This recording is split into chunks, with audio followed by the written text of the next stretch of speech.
Welcome to another edition of Self-Defense Across America. Okay, we're back with some more defensive use of a firearm stories for you.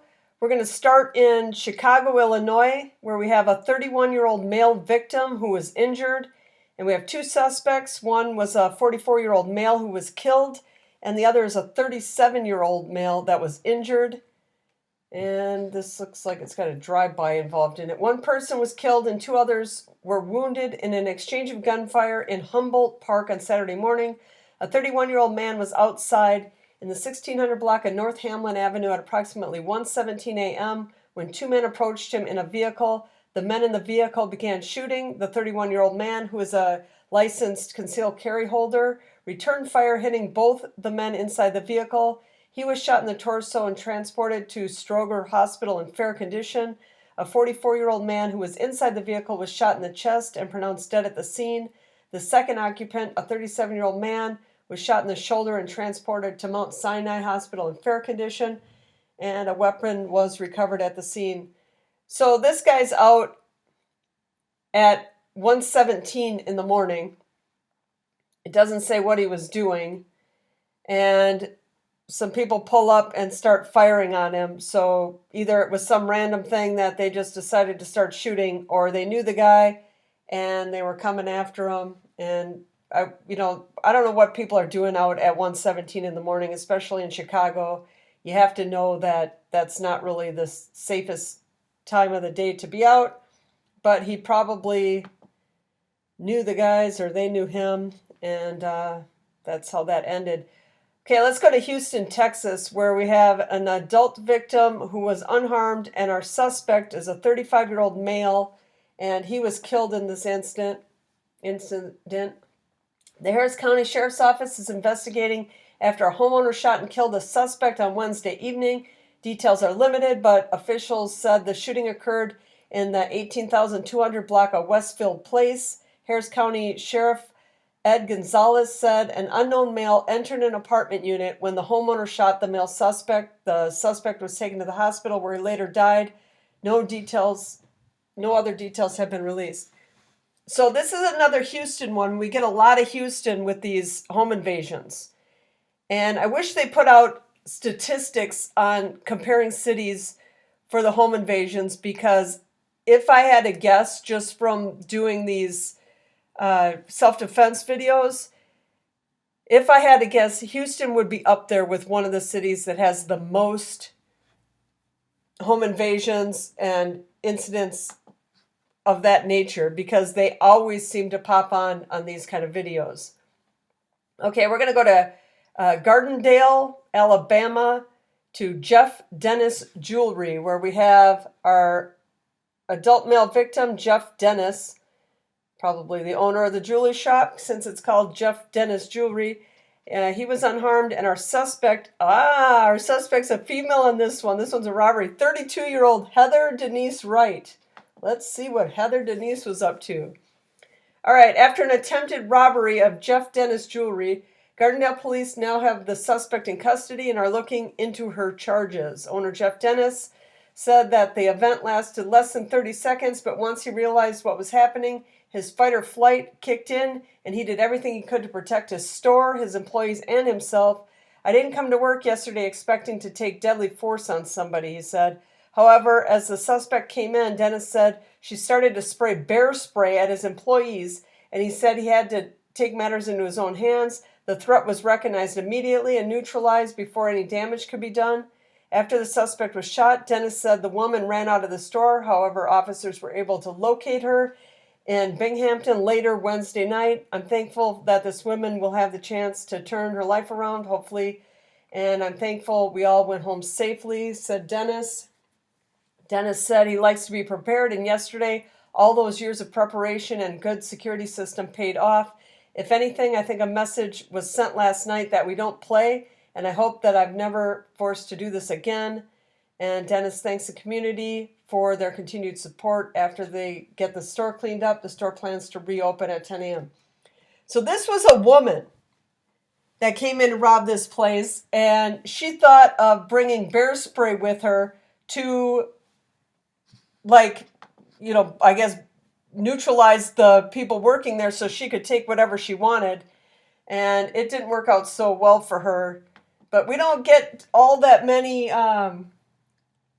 We don't get all that many of these like robberies like this that are women. So that was kind of interesting. Okay, so we're back to Chicago. This is our second one from Chicago this week, and we're going to Falcon Fuel gas station, and our suspect is a 37-year-old man, and he was injured. And this looks like some kind of road rage.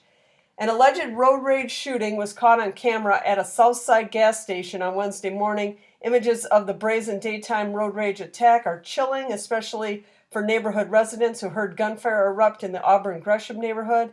I heard about 6 or 7 gunshots and it sounded really close, said a neighbor. The incident happened on Wednesday morning at the Falcon Fuel at the corner of 79th and Western Avenue just before 9 a.m. Several of the gas station's many security cameras captured the crime.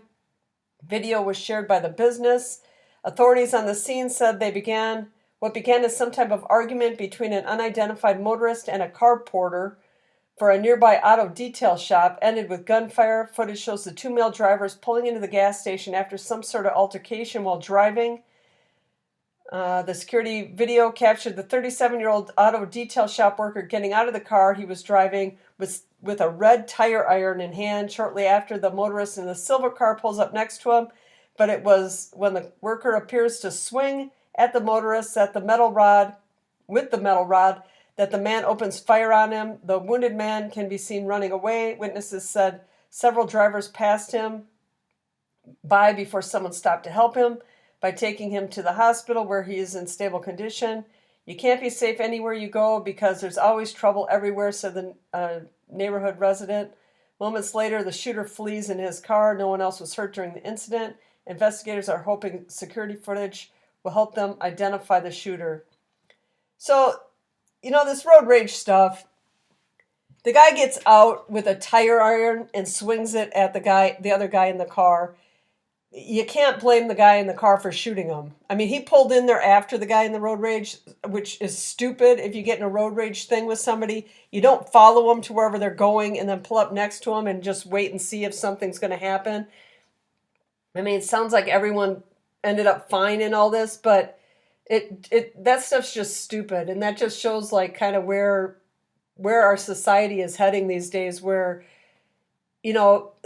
someone cuts them off or didn't use a blinker or, whatever, leads to this stuff where people are literally like attacking each other this is in a gas station. Of course, this is Chicago, but that stuff happens everywhere.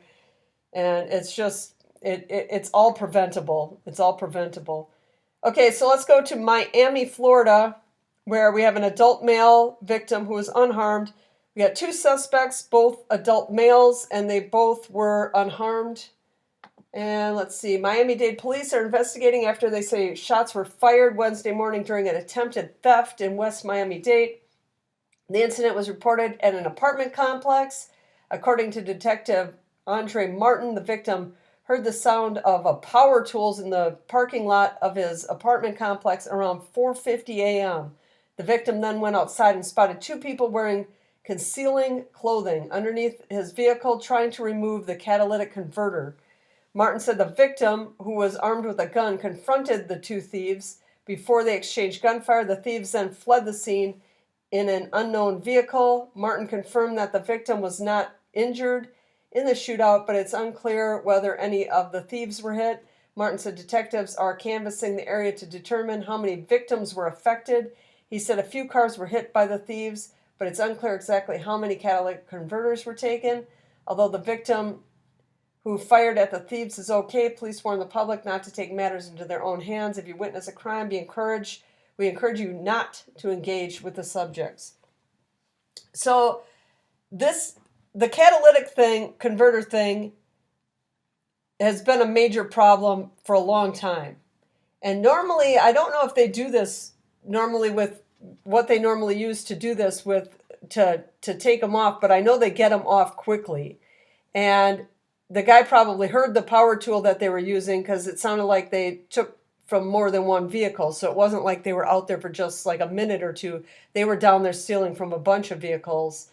And, you know, it ended as it should have. I don't know. It didn't say if they took his catalytic converter or not, or if they just took off without it. But without the guy, without protecting himself, those guys would have just continued to steal everybody in that parking lot's catalytic converter that they could. This is a weekly video, so if you like this type of content, hit that like button, leave your thoughts in the comments, and consider subscribing. And I'll catch you next week.